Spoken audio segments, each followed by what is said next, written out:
சிறகடிக்க ஆசை சீரியல்ல இனிய எபிசோட்ல நம்ம ஸ்ருதிக்கு ஒரு பார்சல் வருது கொரியர் மூலியமா. நம்ம மீனா தான் ஃபர்ஸ்ட் போய் வாங்குறாங்க. ஆனா, அதுக்குள்ள விஜயா குறுக்க வந்து அந்த பார்சல வாங்கிக்கிறாங்க. வாங்குனது மட்டும் இல்லாம அந்த பார்சல டக்கு டக்குன்னு பிரிக்க ஆரம்பிக்கிறாங்க. நம்ம மீனா எவ்வளவோ சொல்லி பார்க்குறாங்க, "பிரிக்காதீங்க அத்த" அப்படின்னு சொல்லி. ஆனா, நம்ம விஜயா கேட்பாங்களா? கேட்காம அதுக்குள்ள பிரிச்சு பார்க்குறாங்க. அதுக்குள்ள வந்து பார்த்தீங்கன்னா, ஒரு சூப்பரான ஹெட்ஃபோன் தான் இருக்கு. அத தன்னோட காதுல போட்டுக்கிட்டு அப்படியே சீன போட்டுக்கிட்டு இருக்கிறாங்க விஜயா. அந்த நேரம் பார்த்து கரெக்ட்டா நம்ம ஸ்ருதி அங்க வந்துடுறாங்க ரவியோட. வந்து பார்த்துட்டு, "என்னத்த காதுல ஹெட்ஃபோன்லாம் போட்டிருக்கீங்க?" அப்படின்னு சொல்லி கேட்கும்பொழுது, "எப்ப வாங்குனீங்க?" அப்படின்னு சொல்லி கேட்கும்போது, "நான் எங்க வாங்குனேன்? இது உனக்கு வந்த பார்சல் தான்" அப்படின்னு சொன்ன உடனே, "என்னது? பார்சல பிரிக்காம வெறும் ஹெட்ஃபோனாவா குடுத்தானுங்க?"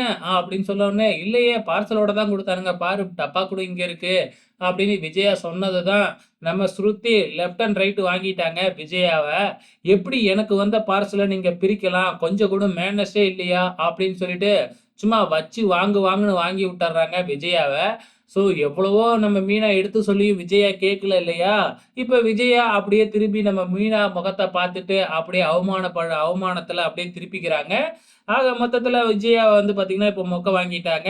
இதுக்கப்புறம் நம்ம முத்துவ தான் காமிக்கிறாங்க. முத்துவும், மீனாவும் நம்ம சத்யாவோட பிரின்சிபல பார்க்கறதுக்காக போயிருக்கிறாங்க. ஆனா, அவரு பயங்கரமான ஸ்ட்ரிக்ட்டான ஒரு ஆபீசர் அப்படிங்கிற மாதிரி வந்து பார்த்தீங்கன்னா, பார்க்க முடியாது அப்படின்னு சொல்லி அவாய்ட் பண்ணிடுறாங்க. நம்ம பியூன் கிட்ட எவ்வளவோ கெஞ்சி பார்க்குறாப்ல. பியூனும் வந்து பார்த்தீங்கன்னா, அந்த ஆளே ஒரு முசுடு. நம்மளா எது சொன்னாலும் அவரு கேட்க மாட்டாரு. ஒரு டிசிஷன் எடுத்துட்டாருன்னா, அதுலருந்து மாறவே மாட்டாரு அப்படின்னு சொல்றாங்க. அதுக்கப்புறம் முத்துவும், மீனாவும் பியூன தனியா அழைச்சுக்கிட்டு போய் டீ எல்லாம் வாங்கி குடுத்து, பிரின்சிபால் அவரோட ஸ்டோரி எல்லாம் தெரிஞ்சுக்கிறாங்க முத்து.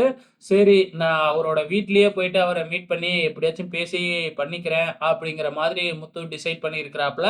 இங்க நம்ம மனோஜ கடையில காமிக்கிறாங்க. ஸோ, அப்ப வந்து பார்த்தீங்கன்னா, கொஞ்ச நாளைக்கு முன்னாடி ஒருத்தர் லாட்டரியில பணம் விழுவும் அப்படின்னு சொல்லிட்டு வந்தாரு இல்லையா? அவருக்கு உண்மையாலுமே லாட்டரியில பணம் விழுந்துருச்சாட்டுக்கு. ஏன்னா வந்து பார்த்தீங்கன்னா, நம்ம மனோஜ் வந்து பார்த்தீங்கன்னா, அவமானப்படுத்தி அனுப்புனார் இல்லையா? அதுக்காக குத்தி காமிக்கிறதுக்காக இப்ப அவரு வந்திருக்கிறாப்ல. இனி என்ன நடக்கப் போகுது அப்படிங்கிறத வெயிட் பண்ணி பார்க்கலாம்.